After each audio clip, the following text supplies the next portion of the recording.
Well, Steve, thank you for joining me today.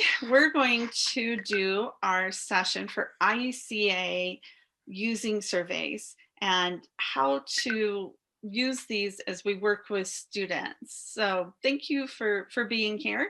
And I know we both have a lot to share for this session. So can you tell us a little bit about yourself and your background? What brought you to being an independent educational consultant? Sure. Well, first of all, it's a pleasure to be on any panel with you, Cyndy. So thank you for including me. Um, I worked in college administration. I was a dean of admission and dean of students at the University of Denver a million years ago. And I heard about a new profession and it sounded exciting. And so I gave the university a year's notice and visited a lot of schools and set up shop. And I've been doing it for about 35 years. And in addition to that, I have three college planning books. I've been involved with the professional associations. I probably the training that I do and the teaching that I do. I teach for the University of California, Irvine.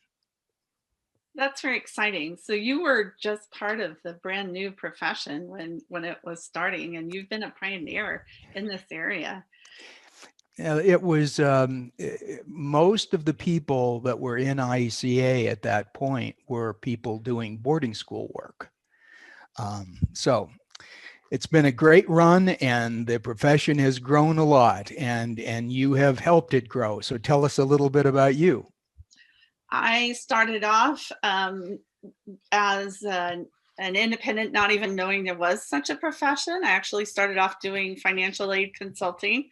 I remember that very first conversation you and I had, years and years ago, and and it grew into college and career and all these different things. And looking at where our profession is now, it's so exciting to see where we're at. But in the beginning, when you're working with students, one of the biggest challenges that I faced was, how do I get to know the students? We talk about right fit for our students, correct? And how do we get to know them? So I know we both use surveys. What is your definition of a survey? Should it be called assessment? Should it be called a survey? What is your definition of a survey, Steve? Yeah. Um, it's interesting. I see survey as a broader term than assessment. A survey is something that sort of allows a overview and a wide perspective. An assessment, technically, and these words are interchangeable really in our common jargon, but an assessment is really for evaluative purposes. So it would have a score or a rank or some kind of normative a value. Um, and then there are other words that really, again, we use interchangeably: questionnaire and checklist and rating and test, and what else? Appraisal, sort. So lots of different words, but those are the two broad ways that I would differentiate a survey from an assessment. I would agree. And the way I look at assessment, so when we're in all these meetings and conferences and trainings and webinars and such, you see these terms, and sometimes it can be confusing. In my definition, the way I've used it is assessments is same, it's a little more formal, just as you talked about. It is something that has been validated. It's been given to lots and lots of students or lots of people. So it's been validated in norms. Whereas a survey is like, I'm just going to ask you some questions, and you may have a be able to calculate a response and look at what those responses are, or it may be just an opportunity to ask a parent questionnaire or something like that. So the for our purpose of our discussion, we're talking about surveys and assessments in a much broader term. So why do you feel surveys are or assessments are an essential part of the work you do with students? Yeah. Um, well, I think that as we look at independent educational consulting today, the most important thing now as ever has been finding the right fit. And it seems to me that we don't spend enough time, and this is my subjective feeling about this, we don't spend enough time thinking about the student. I think that we're very quick, including myself, we're very quick to be looking at uh, their rank in class and their grades and pre-COVID their SATs and so forth, and all of those things are critical to fit. But I think that what is missing is really knowing the student well. And I feel like all of us could do a better job using surveys, not to tell us answers as much as I would say conversation starters and ways to explore the many dynamics of the student that we see in front of us. I agree. I see it as the very first step of the whole journey that students are. I mean, this is they're moving from higher, from secondary to higher education. And so that's a great time to do self exploration. And it's for many of our students, it's the first time they've really thought about, who am I? What do I want? What kind of career am I interested in?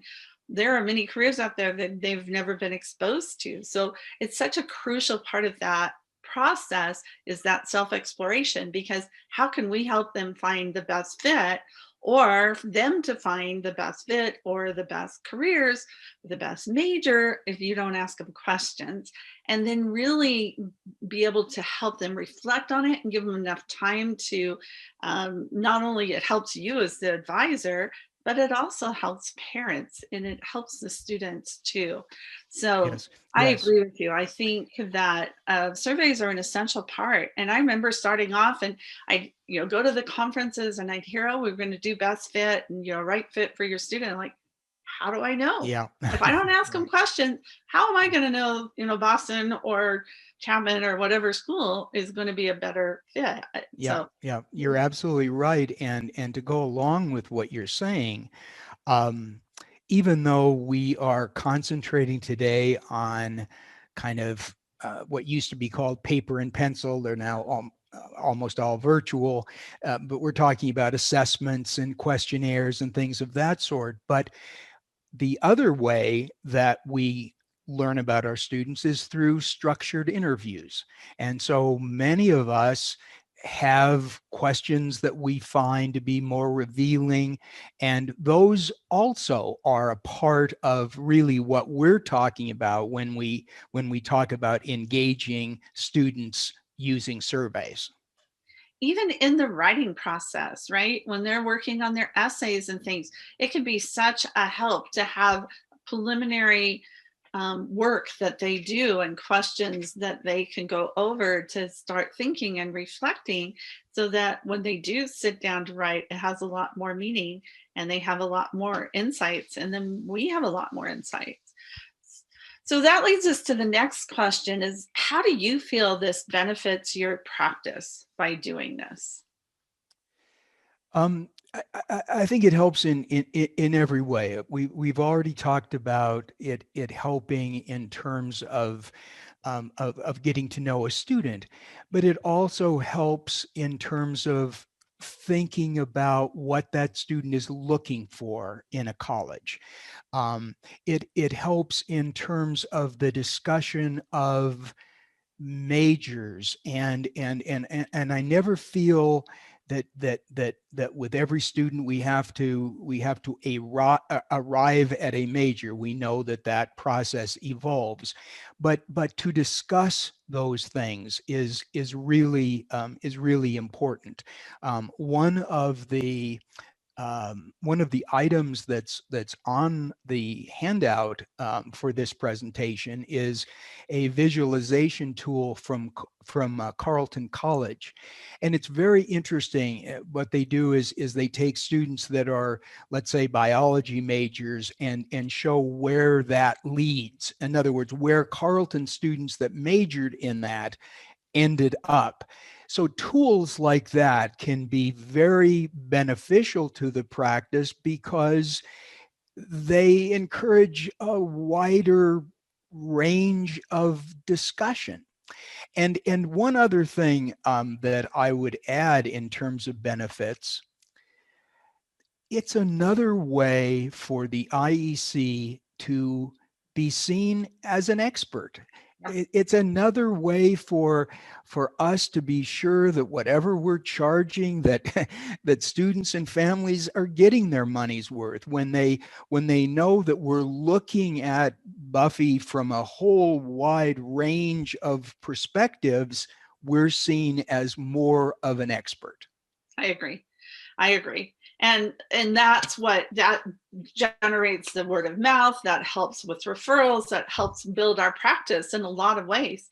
And I know in my case and many other consultants that I've talked to, by having a process and using surveys or assessments, like I have students that I'll start with as early as 7th or 8th grade, as I have assessments that I can move. And so that builds my practice, and I can fill, classes much earlier.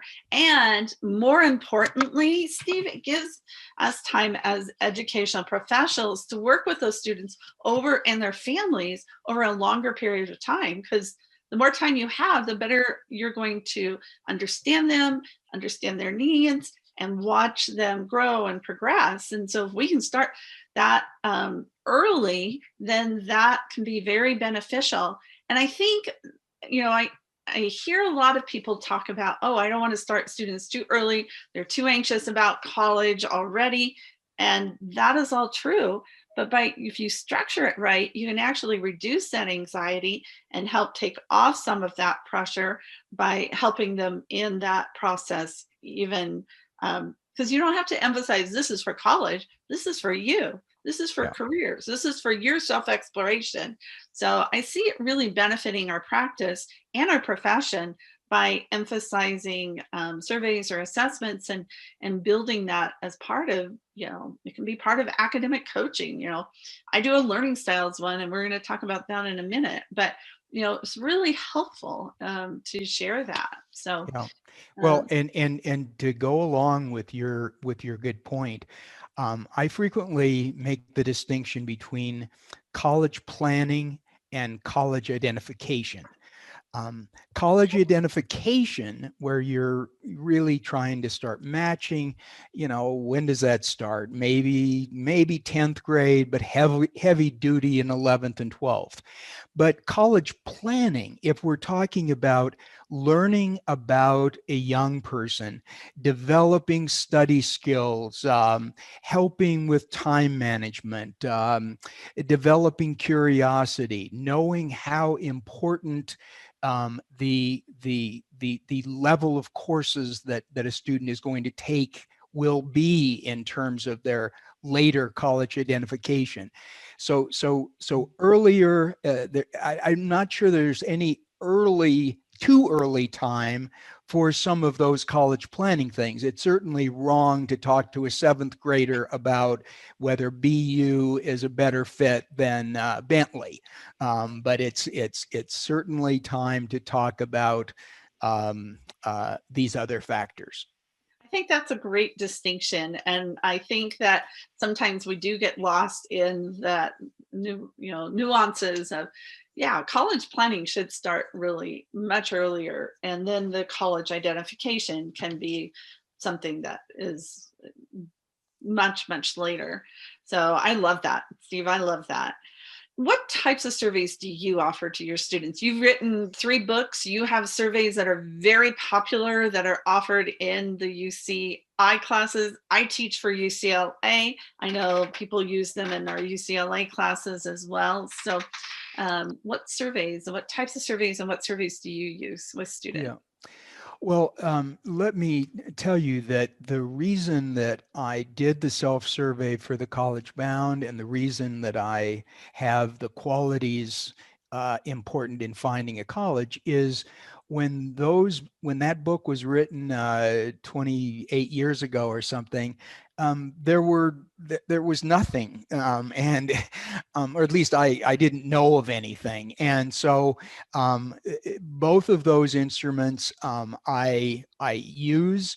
I hope that that my colleagues and my students will tell me things that are wrong with those surveys so I can make them better. But I use both of those a lot. Um, I sometimes use a Myers-Briggs type of inventory. There's a number of fairly simple ones, and so I like to use those.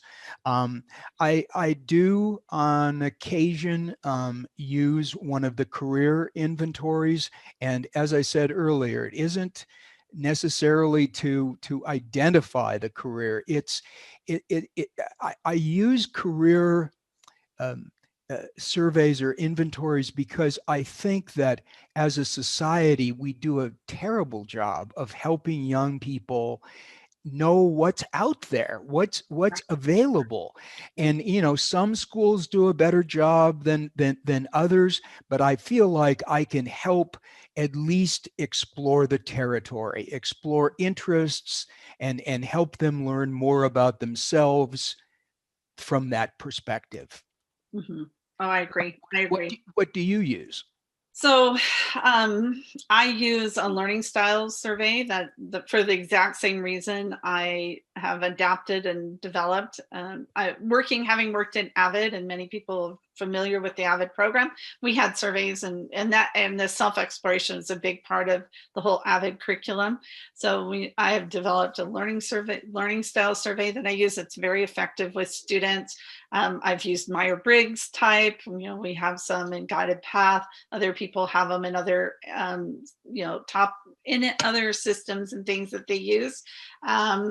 So Myers-Briggs, Holland inventory, and careers. I use science because it's an aptitude.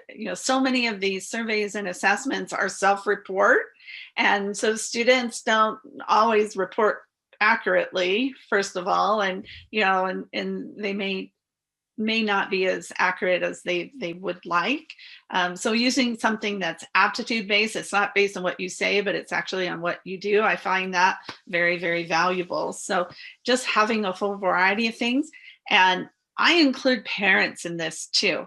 So a lot of things, as you said, it creates structured conversations. So I have activities. I'll have students take an assessment. They come in the office with their parents. We talk about the outcomes.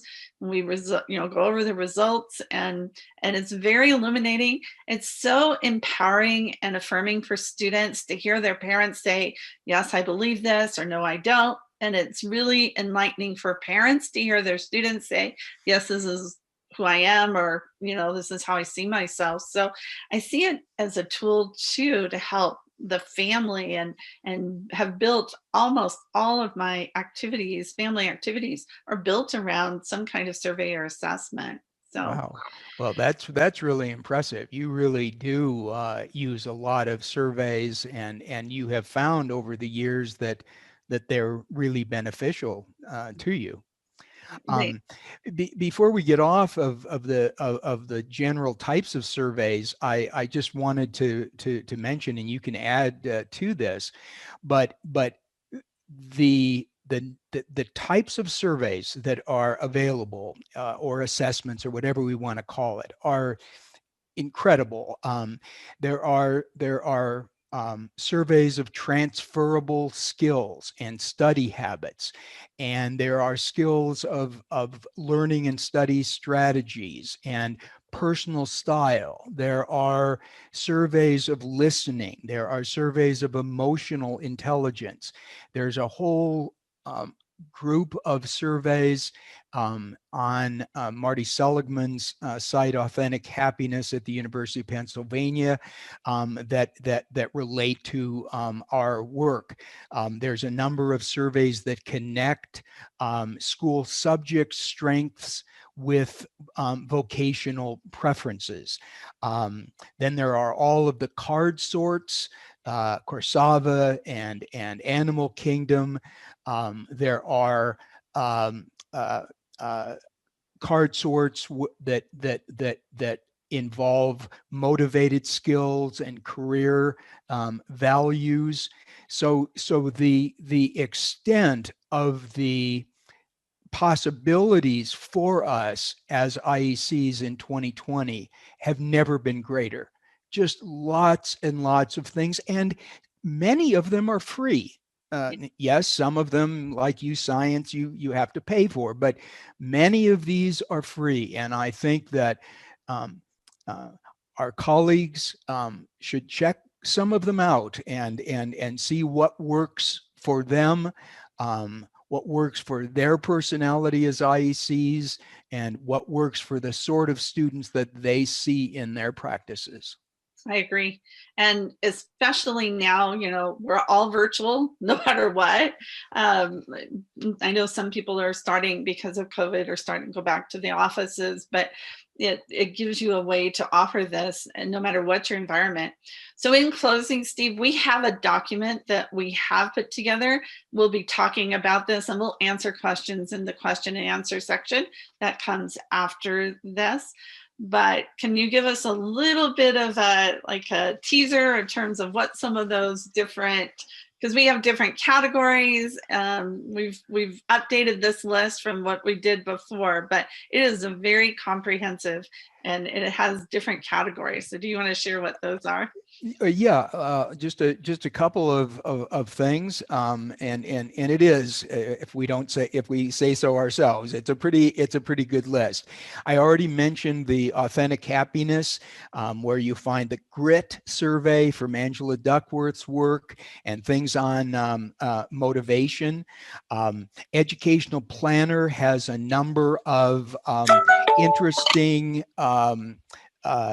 surveys. What kind of student are you, and what study habits do you have, and how are you going to improve?